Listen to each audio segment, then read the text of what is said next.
Hi, Chris.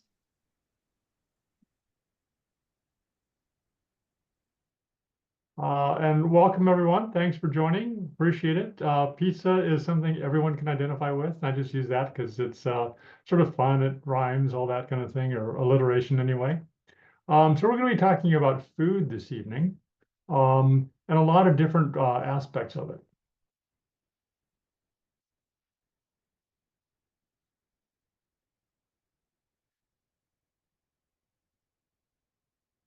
So we're going to follow our usual format of starting out looking sort of the framework around food and some of the issues around food. We'll stop somewhere around halfway through for discussion. So you'll be thinking of ideas. I've got some ideas in here of what we can do and impacts and opportunities that we have, and would love to hear what you're doing, because one of the really nice things is we've done more discussion around these conversations is the ideas people have are absolutely fantastic. Um, and then we'll go on a little bit more, look at some more ideas, and then the sharing at the end, as usual. So let's start with the land acknowledgement. St. Mark's Cathedral acknowledges that we gather on the traditional land of the first people of Seattle, the Duwamish people, who are still here, and we honor with gratitude the land itself and the life of all the Coast Salish tribes. And we'll begin with a prayer. God of justice, we pray for our local community. Bless our local markets, food stores, cafes, and restaurants. Bless us at the tables we share with family and friends, and make us good companions at mealtimes and beyond. Increase in us the spirit of hospitality to strangers. Teach us to live and to eat more simply, so that there may be more to share with the hungry of our neighborhood. Amen.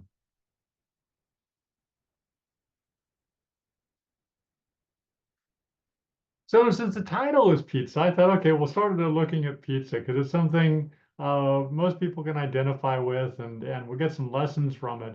But then we'll go on and look, at different things we can do in our daily life all around food, what the impacts are, and some changes we can make. But if we just look at pizzas, which I love pizzas, anything we eat has some kind of environmental impact.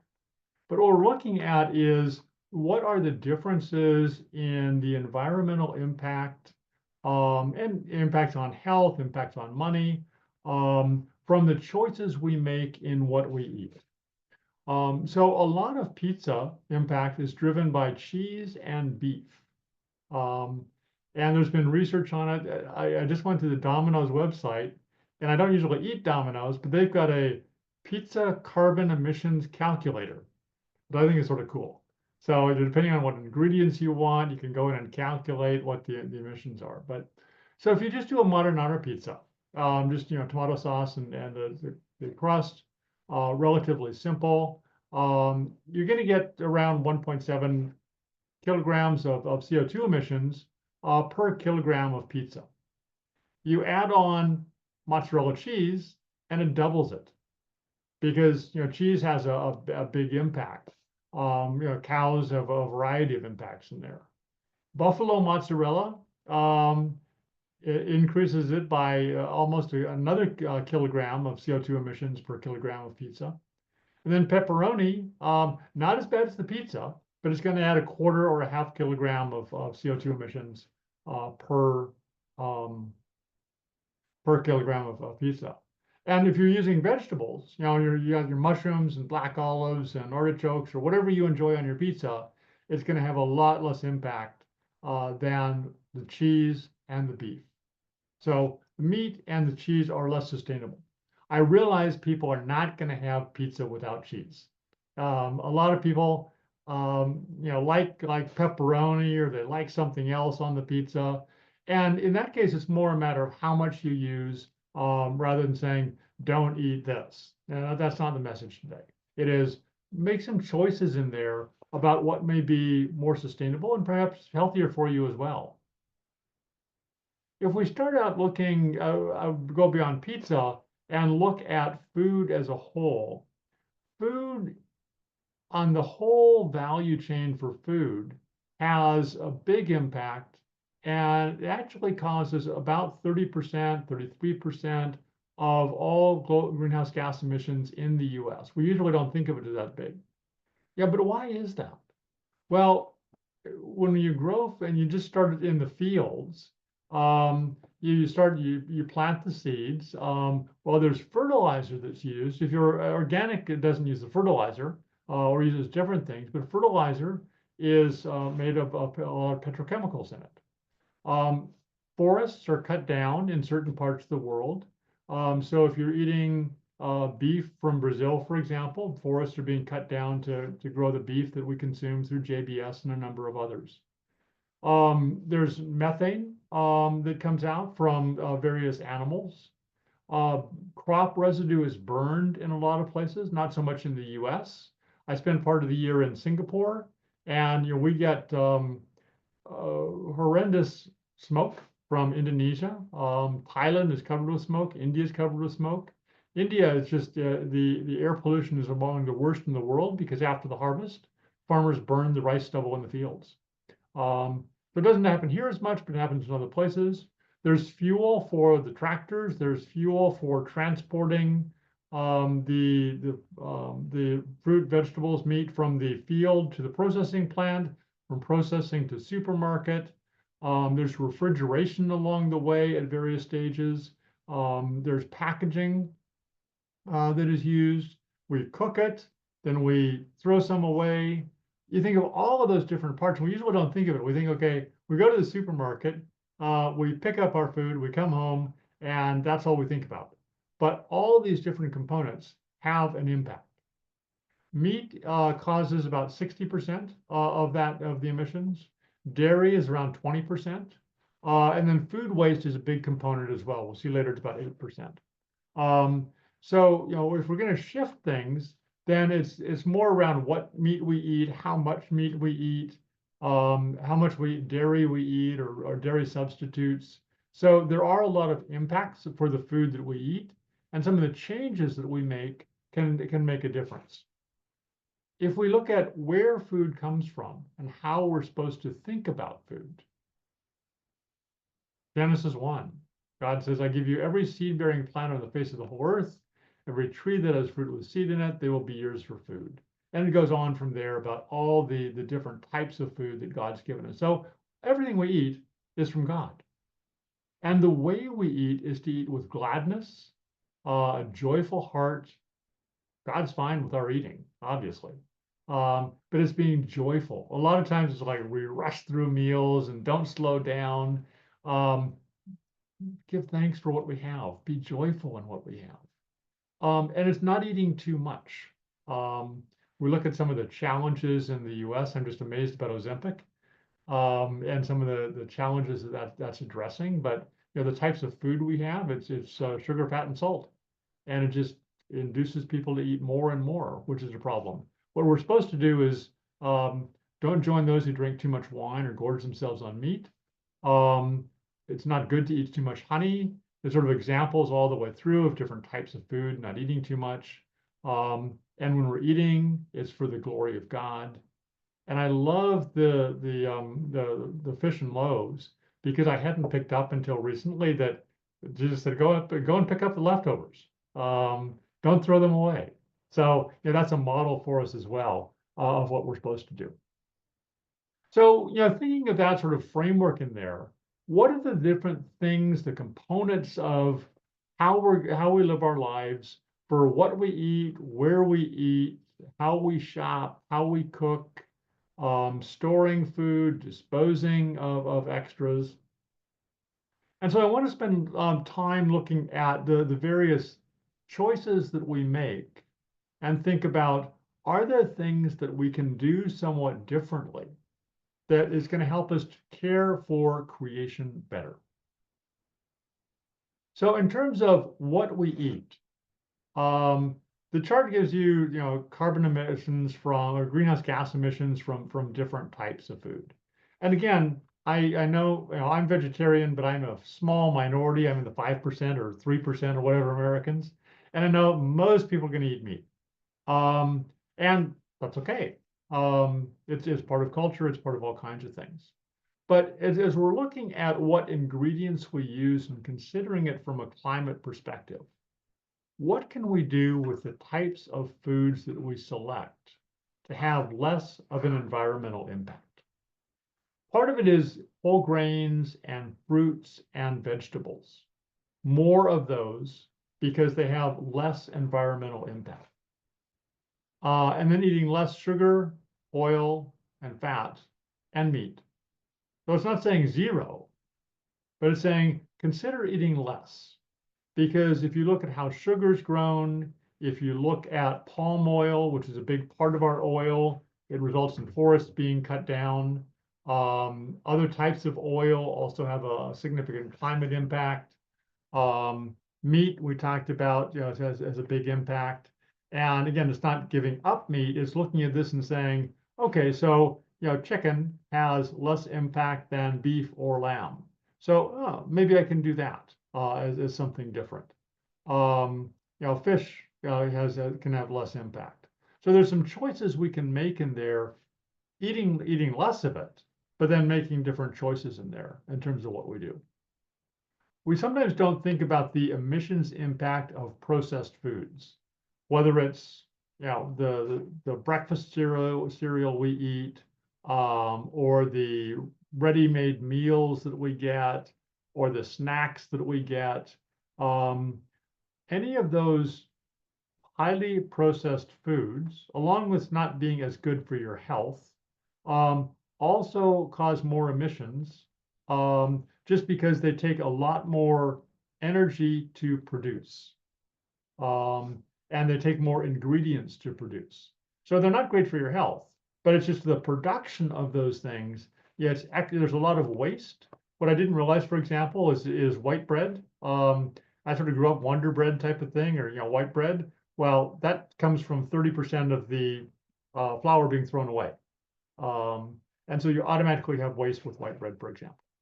Whole wheat bread is a bit better overall, as an example. And we can go through all kinds of examples in there. My wife's not too happy with chocolate being up towards the top. But again, it goes back to, where's the chocolate from and how's it farmed? And you don't need to give up chocolate, but just think about how much you have. The plant-rich meals. So looking at what you do in terms of meat, and you can have smaller portions of meat and different things, whether it's beans or vegetables or more potatoes or whatever else it may be, and just doing that balance in there with more plants potentially. And as we're looking at sort of what we buy, to save money, plant-based foods cost less. If you're looking at Beyond Burgers or Impossible Burgers, they're going to be a lot more expensive. They're manufactured, and there are ones like that. But if you're eating sort of cooking your own and having less processed food, it will be cheaper. Purchasing foods in bulk is less expensive.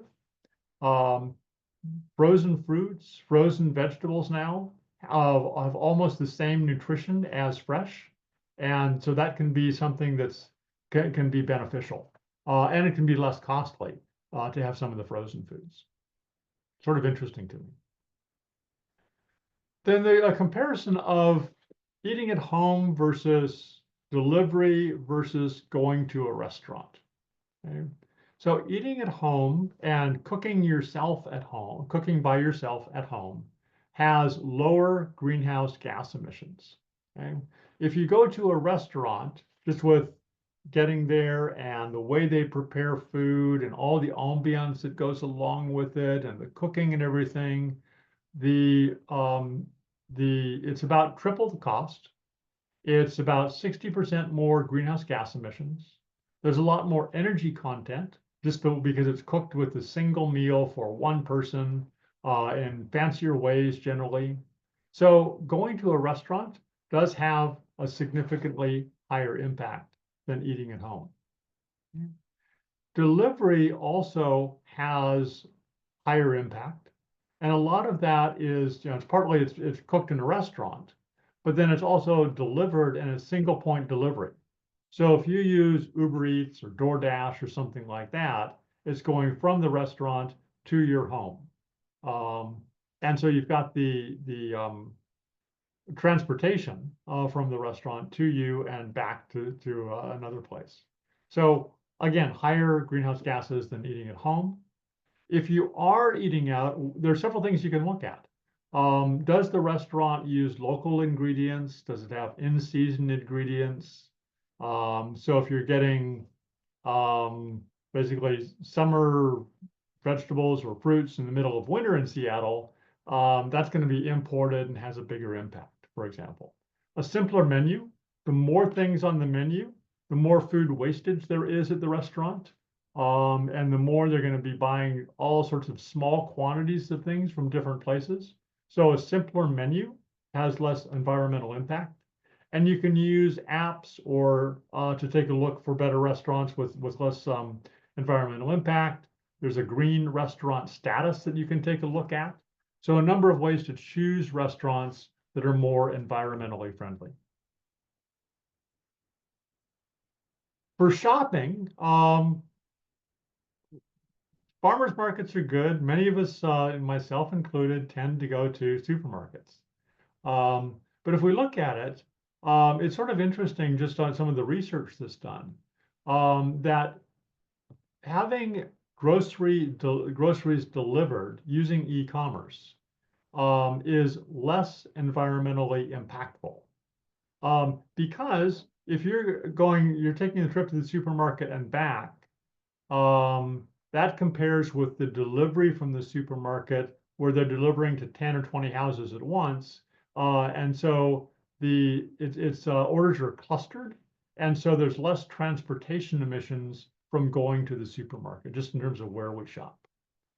Um, if you're getting, buying things at the store, some of the prepackaged meal kits can also be more environmentally friendly, which surprised me. And I think it's because there's less wastage. They're making sure they use everything they can, minimizing the price, minimizing the cost on it. If you do go to supermarkets, and I do that all the time, what do? Shop less often. Rather than going every day or 2 or 3 times a week, go once a week and pick things up. That's going to reduce emissions.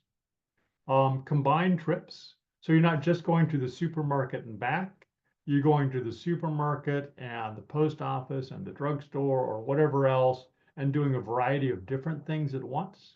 And that combining the trips, again, reduces carbon emissions.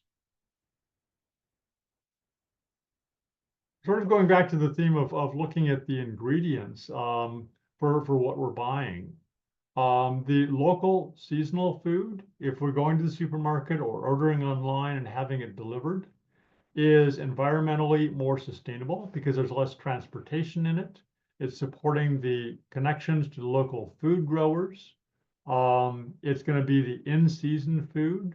So it's not going to have the transportation from longer distances away. So a lot of benefits to local seasonal food. The unprocessed or less processed foods have are better because the processed foods have higher carbon emissions just from the way they're produced, processed, and transported. Um, and you can go through the manufacturing processes for it and look at how it's done to get the calculations on that. If you want to calculate individual food emissions and environmental friendliness, there are apps like Open Food Facts, EWG, that you can scan the food and find out the carbon emissions. Absolutely amazes me that you can do that. And then there are certifications, whether it's organic foods or Marine Stewardship Council, Rainforest Alliance, Fair Trade, a number of different ones you can use. And I'm in an organization where one of the staff at the organization is on the global the U.S. Organic Standards Board. I didn't know there was such a thing, and they've got a whole lot of considerations in there for what they do. And organic costs more, On the other hand, especially for fruits and vegetables, there's been research recently about how there are pesticides that, even when you wash the food, the pesticides that are used remain in the skin of the apple or the peach or other things that we're eating. So there's some benefits, not just for greenhouse gas emissions, but for your health as well, from eating organic. But looking for these, certifications or using the apps is a good way to compare foods because there can be a significant difference based on where they come from or how they're made or other factors that are going to make the greenhouse gas emissions different for each of these. You can also do some substitutions. Um, so yeah, tacos are an easy one or other food that we have, but chicken has less greenhouse gas emission impact than beef, for example. Shrimp, more emissions than cod. Um, Dairy has a fair amount of emissions. You can use plant-based milk.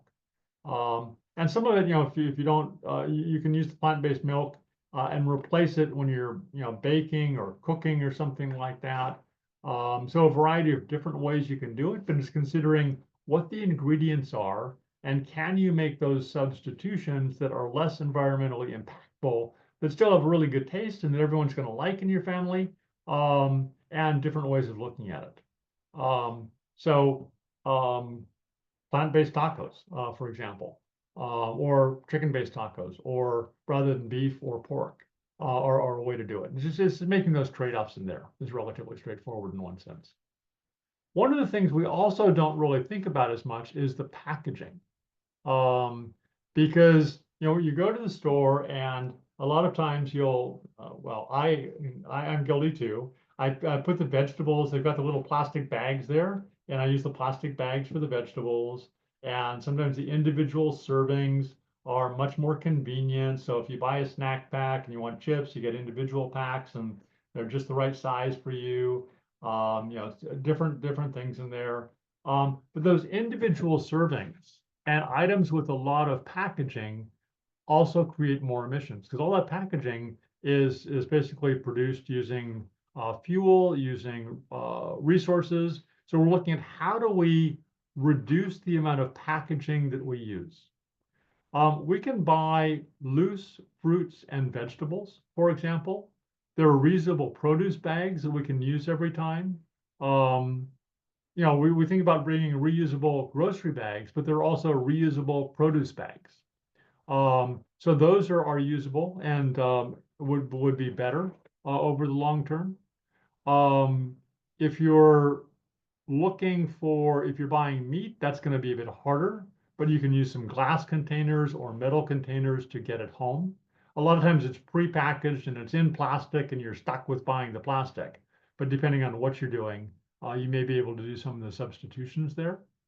Um, there's some eco-friendly packaging that can work for putting things in. And look, if you're looking for things, cardboard packaging or paper packaging is environmentally friendlier than plastic packaging. Okay. So there's an opportunity there. But it really is just thinking about it and saying, what can I do to reduce the amount of packaging that I use? A lot of things, what am I going to do with my yogurt? It's going to be in a container. I'm not going to be able to get that another way for the most part. But some things we can buy in bulk depending on the store we go to, for example. PCC has a number of different things in bulk. And so it's buying things like that and making sure we bring the containers with. It can be small bags, it can be a variety of things. But that packaging has quite a big impact.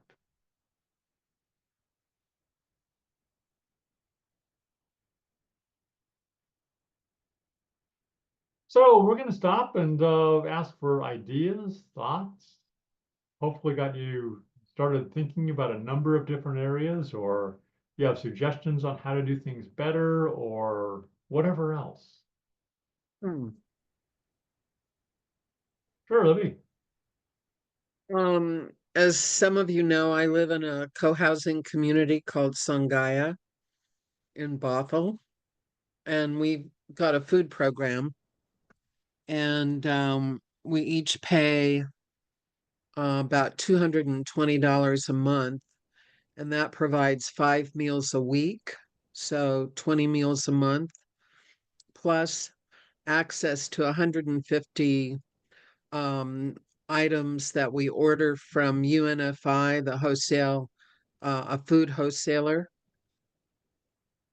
So our food cost, and it's by and large organic food, and we have about an acre in a garden that we take out about 5,000 pounds a year Wow. um, from our garden and use in our meals. So if I'd be happy to host a field trip if you all would like to see how we do it. And Fantastic. That's a and great idea. yeah, and I think the things we've learned could be applied to anywhere that has an organization that wants to do it. Yeah. I mean, Yeah. there'd be modifications or whatever, but Yeah, it all it'd be depends on the number something. of people you have and how you're going to do it, but the ways to do it. UNFI, I wasn't familiar with. Is that something anyone can use, or is that like, It's a bulk, like we have to place an order. I think they want a minimum monthly order of $1,500. hmm, And so if you place the minimum order, the company will bring their big 18-wheeler. I've never seen their big truck. They have to park it down on 39th, and then they have a little vehicle that runs it up the hill to where we are, and we put it in our pantries for yeah, storage. you've got enough people in co-housing that you could probably get up to 1,500 fairly Yeah, easily. we have about 50 people here in the community, Oh, wow. and most of the people use the program Hmm. because we beat the standard uh USDA food cost per person is generally somewhere around 350 or so a month, Hmm. you know, across the board. And we got as all of this for about 200 and two and a quarter per month. Nice. Yeah. You're doing And well. our pantry order items we revise about every 6 months or a year. Sure. So, Good program. Yeah, maybe, and yeah, I would love to figure out when we can do like a field trip out there. I mean, it sounds like it may sure. be next summer when you're actually growing things in the garden or whatever. Um, Well, I can take you to the garden and you can certainly see the garden footprint. The kale grows all year round. True. Yeah. Yeah. The rest of the garden's already been put to bed. Well, I'll steal some of the kale from my wife, so she's a kale fan. Yeah. So you can come anytime. We can set a Yeah. time to see it anytime. No, I'll talk with Marjorie, or Kathy, or others, and leadership for next year, and see what we can do about coming to visit. That's very kind of you. Thank you. Sure. Love to. I was wondering when I was a kid, well, when my children were little, they created a cookbook from their after school program that they were part of. Wow. And my son was about 5 and my daughter was about 8 when they did it. But it included recipes that they had both made in the after school program and then they ones they did at home. And it was pretty cool because they had to think of different ingredients that were like, plant based and just, all kinds of ingredients that they could. And then they were gifts to people, these little cookbooks. But I also remember doing something like that when I was a kid, just, you know, getting together with a group of friends. And then my mom kind of helped us put together a little cookbook. And I often wonder, like, if children could know more about what they should shop for, like these plants or these, excuse me, fruits and vegetables not in plastic, and just these alternative ways, pizza with certain ingredients. If that would be kind of fun for them to create a cookbook that was very you know, environmentally friendly, for lack of a better word. You know, sort of a fun project, It's a great idea. because, you know, kids kind of love to do that, and they love to cook, a lot of them, and cook for people. That kind of came to me. Right. That'd be great. Well, we got intergenerational something or other, and work with, yeah, at church or other places. That's really, wow, you had a better childhood than I did. I didn't put a cookbook together. We were always, my friends and I were always messing in the kitchen. You know, my mom was very laid back, so we would just take over. But Nice. I was involved in one preschool program in Singapore, and I went to visit one of the preschools, and the 3-year-olds were cooking. And I was just amazed, because you know that didn't happen to me. But it sounds like your kids, 3, 4, 5 years old, something like that. They were already, or maybe a little older. They were already figuring this out. yeah, and I know Sherry was telling me, Sherry Bradshaw, they do this at Lowell Elementary. The Oh, kids do wow. cooking projects. Okay, So anyway, I just thought about that. that's a good idea. We'll check with Lowell too and see. I don't know how we collaborate, but we'll figure it out. I was Yeah, Libby. thinking about how, Oh, sorry, Marjorie, then Libby. Yeah, sorry. sorry, um, the added benefit too of getting kids involved is they, of course, influence their parents, and you'll do whatever your kid wants to do, right? Like my son at some point, I think it was Easter morning, said, "Oh, I'm not eating ham. I'm going to be vegetarian." So that was when he was like about 14 or 15, but he stuck with that for like 2 or 3 years. Wow. And so we learned to cook some more vegetarian meals, and it just had more of an influence on our lives. So it's helpful. Yeah. Nice. Yeah. Libby, Kids then could, yeah, kids can get their parents to do anything. My daughter got me to quit smoking. So. good. Um, another thing that came to mind is we recycle our leftover food waste here, and we have a whole compost system. So it goes back into the garden. But to start it, several of us for our own home kitchens have bought a cookie jar. And in the cookie jar, I put my compost, Great.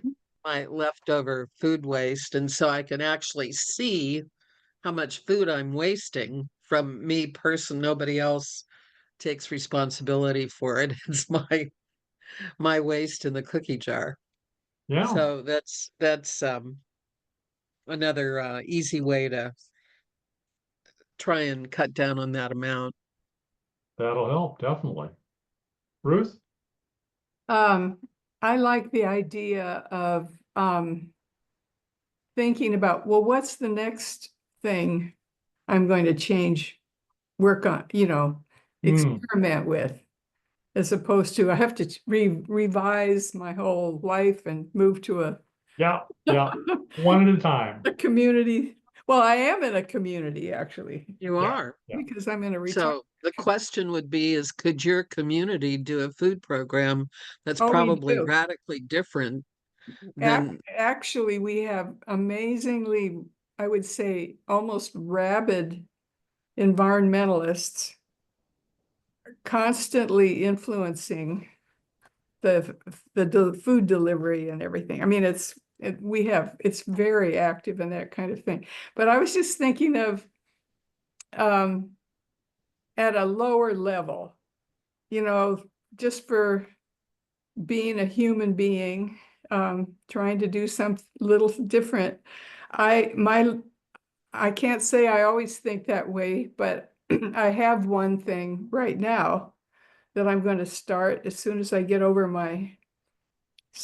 driving again, get over my compression fracture.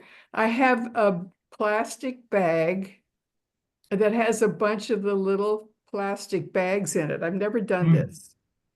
That I put, when I'm getting several vegetables of the same kind or whatever, I bring them home in that.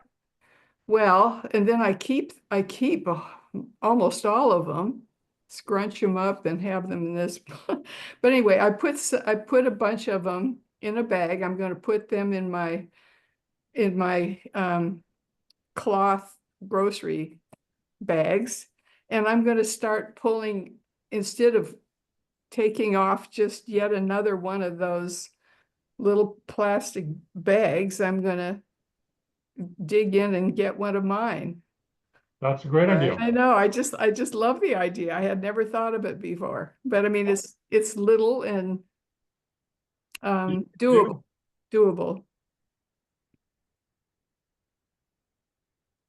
You know, I have a friend that I went to Swanee with, and she lives in Charleston, South Carolina.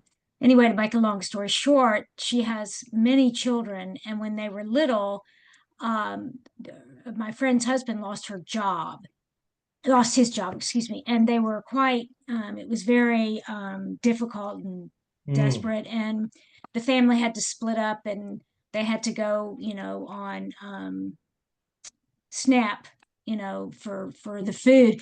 But anyway, because my friend was sort of running all over the place with her children, and her husband was in a different city trying to find a job, their youngest daughter became interested in cooking, and she was about 8 or 9 at the time. And Sarah, my friend, would say, "Annabelle, I just need you to figure something out tonight." And she and her younger sister would literally take things from the cupboard, the refrigerator, and create, vegetable spaghetti or whatever they could come up with. Well, the child ended up getting a spot on Chopped Junior, that reality show for kids, and she won. She came in Wow. first place and won enough money she's a kayaker, to buy a new kayak for when her family goes up to kind of the New York, the Canada. And now this young woman is a sophomore at Swanee.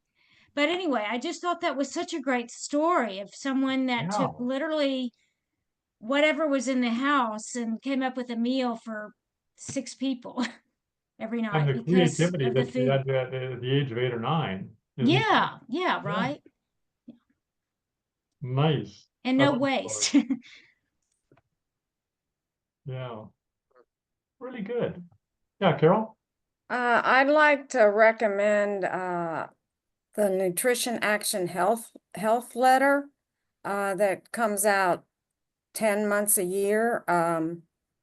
It's not real expensive like most magazines are, and they cover a lot of health issues. They have one major issue that they cover, like osteoporosis or any number of diseases that they will cover. And when there's, a new research out on that particular disease, they will tell you about, what the latest is. And they also they had an issue called Planet Lovers Plate, Planet Lovers Well, that sounds good. Meal. And so they had a whole issue devoted to that. And then they also talk about different kinds of foods, categories, and will rate them according to the salt, sugar, fat contents, and tell you, a lot of Trader Joe's stuff comes up pretty good in there, Good.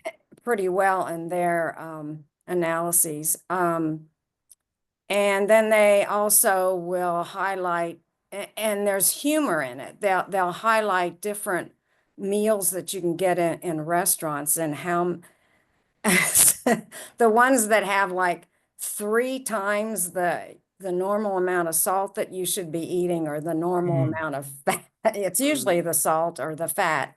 Yep. They'll make some joke about it. And then the false advertising that there is out there on a lot of foods, and all of that. It's really very interesting. It's Yeah, science sounds based, useful. Yeah, but it's understandable for the average person. good.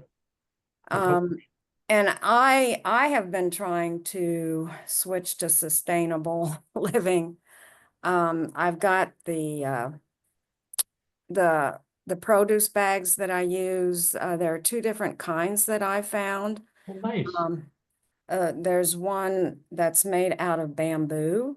Oh, And you know, they're washable, they dry fast. And so, you know, I hate, I can envision those big mounds of plastic that are in the oceans, and the biggest one happens to be in the Pacific Ocean. So, yes, uh, I'd heard of the silicone produce bags, but not the bamboo. So I'll take a look for bamboo. That's great. oh yeah, we've got some of the silicone containers too, Hmm. or Teflon, and then I bought some glass dishes with Teflon tops, but those don't go in the microwave, but they're good for storage. Yep, glass is better. Yeah, and I've Yep. saved a bunch of jars from jelly jars and all that kind of stuff to try to Perfect. put leftovers in instead of the plastic. Yeah, It's Mhm. really hard to get away from plastic in our culture. It's just, it is, but it sounds like you're doing well. That's fantastic. Ruth, could I ask you what community you're in? Because we're looking at retirement communities. She's at Horizon House. And where is that? Uh, Ruth, you're on mute. On what, First Hill? Sorry. I live in Horizon House, as Richard said, and it's across from Virginia Mason Hospital, oh, okay, kind of in the, I think it's called First Hill. okay. Yeah. Yeah. Good. Maybe Libby, one quick comment, then I'm going to go through fairly quickly for the rest. But Libby, you had one comment, and then I'll go on with the rest. Yeah, we about a year ago we switched to toilet paper. The community, you just take the toilet paper rolls off the shelf Hmm. because we buy that in bulk out of bamboo. Ah, okay. Nice.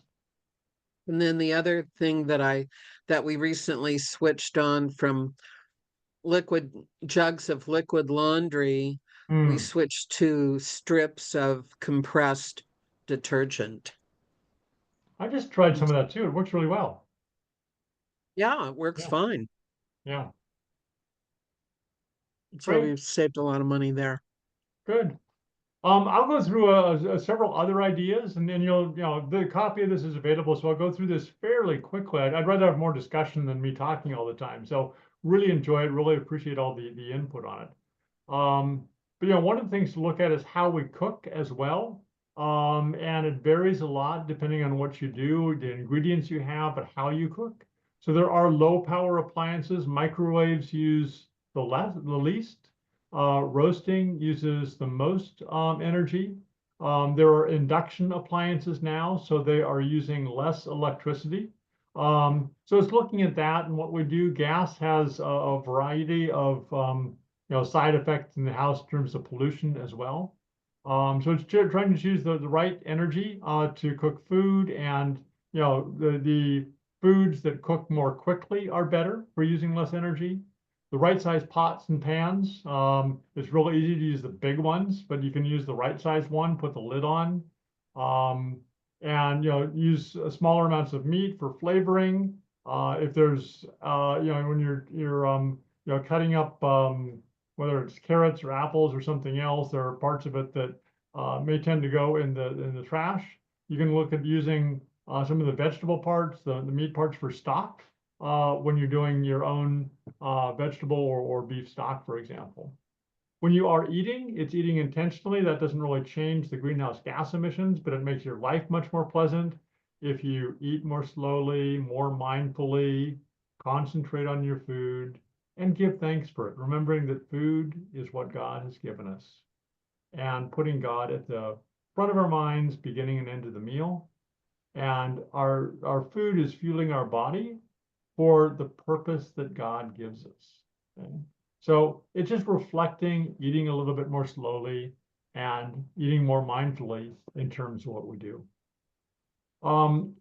We can also use the extra things. It starts with reducing food waste by choosing the right amount. Sometimes you go to the store and there's this special and that special, and you get the big sized one because it's hardly almost the same price as the smaller sized one of whatever you're getting. But it's really planning the meal, going with a shopping list in mind, not buying too much, and then storing it properly, and getting creative with the leftovers in terms of what you do. Yeah, if you've got extra potatoes, they can go in burritos. If you're pumpkins, bread muffins. I'm making apple muffins at this point because I've got lots of extra apples. All kinds of things you can do. If you have too much of the non-perishable stuff that you're not going to use, give it to the food banks before it becomes perishable. And there's some collections at churches or community centers or other places that you can use. The vegetable peels, whether it's zucchini or carrots or other things, can be used again for vegetable stock. The citrus, orange peels can be used for some of the sauces. And then if you do have leftovers, store it or freeze it rather than throwing it away. The app Good to Go is picking up leftover food from bakeries and supermarkets. We're using that one. The bakery stuff is really good. I can attest to that personally. And there's stuff from restaurants and supermarkets as well. Part of it's looking also at how we store food. We get in the habit of just setting the fridge and the freezer on the lowest temperature. We don't need to do that. We can set the temperatures a bit differently, and it can still be fine and use less energy to store the food at safe levels. And then not filling it super full, because if it's full, there's less circulation of air, and again, you're using more energy. The manufacturers love putting on the best if used by, sell by, expires on dates. Those don't really mean, they just mean whether it's fresher or less fresh, more recently produced or less recently produced. The really thing is just using your judgment and looking at it, smelling it, see if it's still good, rather than going by a date that is on the package a lot of times. I think the exception is like baby food, you got to be very careful with, and a couple other things. But most of it you can use for quite a while. Where you store the things in the refrigerator makes a difference as well. Depending on your refrigerator, you may have high humidity or low humidity drawers in the fridge with some of the newer refrigerators. So put different things in those. The lower shelves are the coldest. So things that need to be even colder would go on the bottom.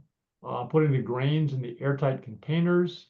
And then freezing a number of different types of vegetables or fruits, whether you're going to make jam with it or jelly with it or applesauce with it or whatever it may be, but making sure you use as much as possible.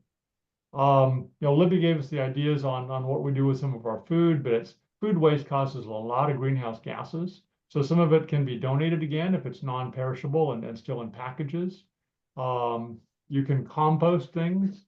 Instead of going to a landfill. I mean, Seattle has a great composting program, but if you can do it in your backyard, that's even better, and reduces emissions tremendously.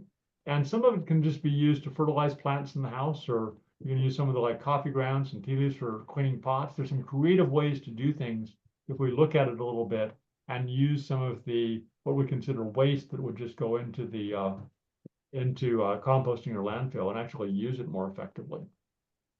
And if we come back to our pizza, which is what we're going to end up with, how do we have a more sustainable pizza?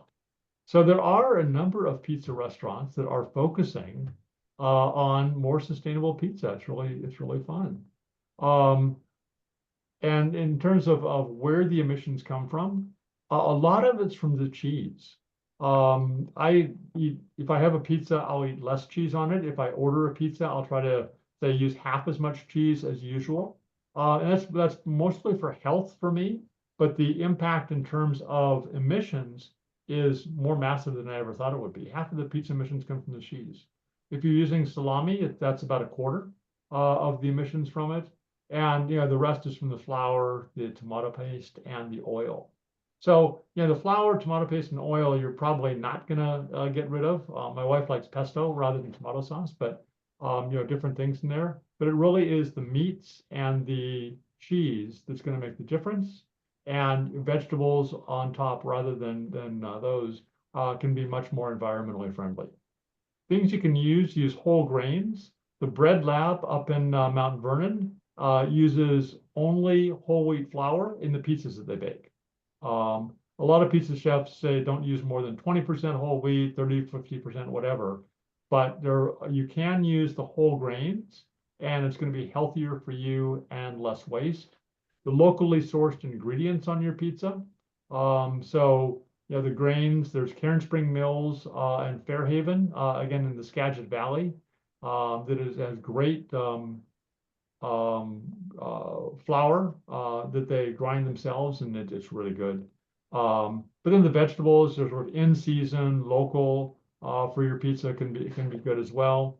The plant proteins, and it's not saying don't use any cheese. It's not saying don't have meat on it. It's more what you use and how much of each part of it you use.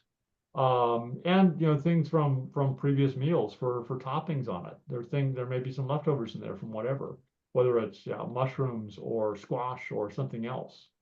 The baking can be more energy efficient depending on how you do it. And then I love leftover pizza. We're not going to dump it.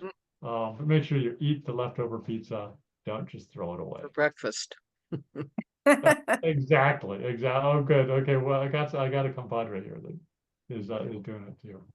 So those are some additional ideas of just looking at what we do. And again, thoughts from people, ideas on what you do with, how you cook or how you use leftovers or how you freeze things or make jams or jellies or whatever it may be.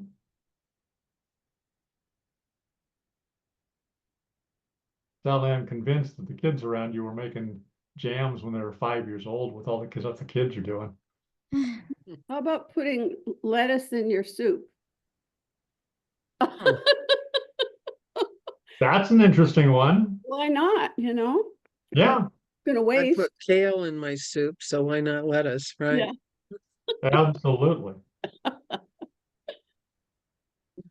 Another good way to use leftovers is, especially if you're making a dish for a potluck, is I cook up some quinoa and then take any leftovers, especially vegetable, but it could be meat or cheese or any leftovers, and put that in the quinoa salad and make a vinaigrette dressing for it. And then you've cleaned out your fridge and got your potluck item ready. We're going to Never, invite you, Libby. This sounds good.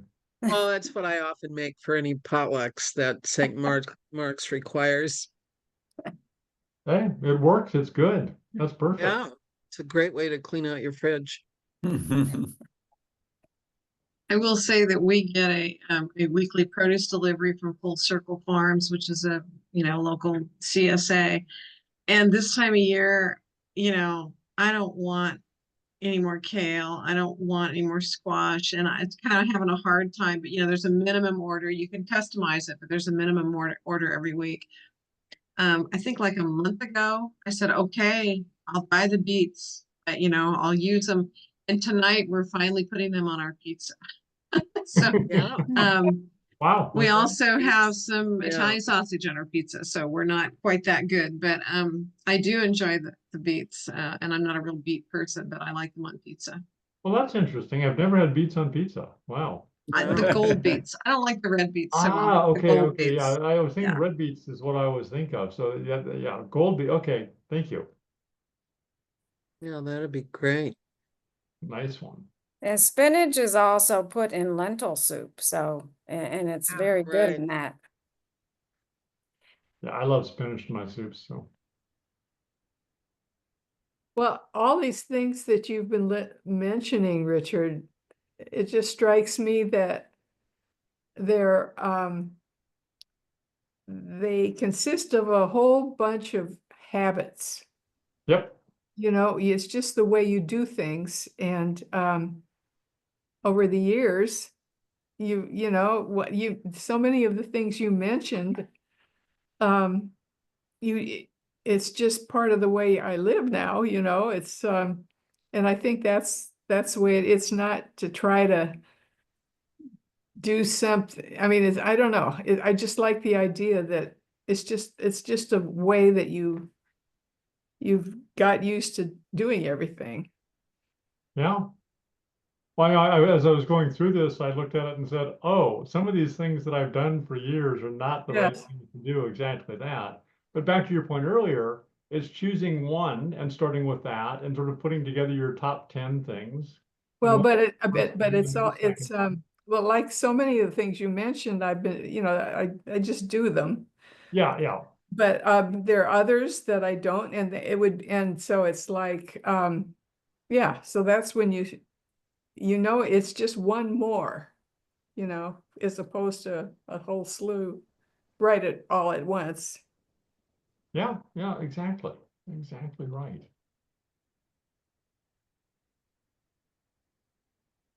And as an older person, it is hard to change our habits. So we have to be motivated if we're going to do that. Yeah, yeah. Chris? Yeah, hi. I just thought I mentioned I live in Ballard and there's an organization here called Sustainable Ballard. Yeah. Hmm. And every summer they have an edible garden tour. So you can sign up for it and go view, kind of check out different gardens in Ballard that they grow a lot of food. So those of us that, you know, enjoy gardening and have the space and interest, might be something to check out, and also take kids along to get them interested in it.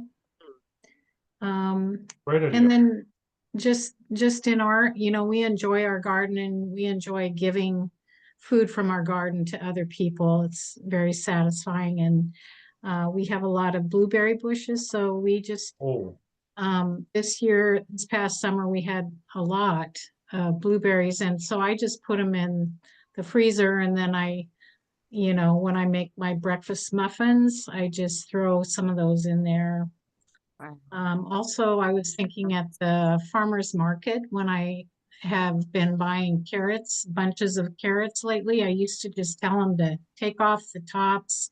I don't want those tops, but now I'm learning that they're good to eat and very Compost. nutritious. So Right. something you Right. can keep and kind of chop up and put in soups, or what do you call those blended drinks or whatever? these are what, Smoothies. yeah. Smoothie, yeah. So those are a couple things I thought of. Hmm, Those are really good. Thank that's you. good. Yeah, Yeah, I'm not used to eating carrot tops. I'll have to try that. yeah. Well, if I it's in a soup or something else, you don't even notice it's a carrot top probably, so. one day I used them and I didn't have any parsley, so I just chopped them up real fine and pretended it was parsley. So, That's great. yeah. Really nice. I'm gonna go ahead and close this out with just usual quote and then a prayer to close. And then I'll stay around as long as people want to. But you know, I was trying to figure out, okay, on the quotes, let's do something around pizza. Inspire and educate the younger generation to eat and consume more consciously. Pizzerias are the place to start. Hundreds of people each evening, many of them young customers, go into pizzerias and can learn. And it just sort of, you know, the stuff we've talked about this evening, we don't think about that much, but people like Dennis are trying to make pizza a little bit differently and potentially teach people. Let's go ahead and close with a prayer. Bread of life, give us the patience, grace, and reverence to stop wasting so much food. Help us to buy less, eat modest portions at meals, and savor all our food as we consume it. May we be always grateful for the blessings of strength and flourishing that come from our food, and may we recommit ourselves to finding ways to get food to those who are hungry. Amen. Amen. Speaking of pizza places, I wanted to mention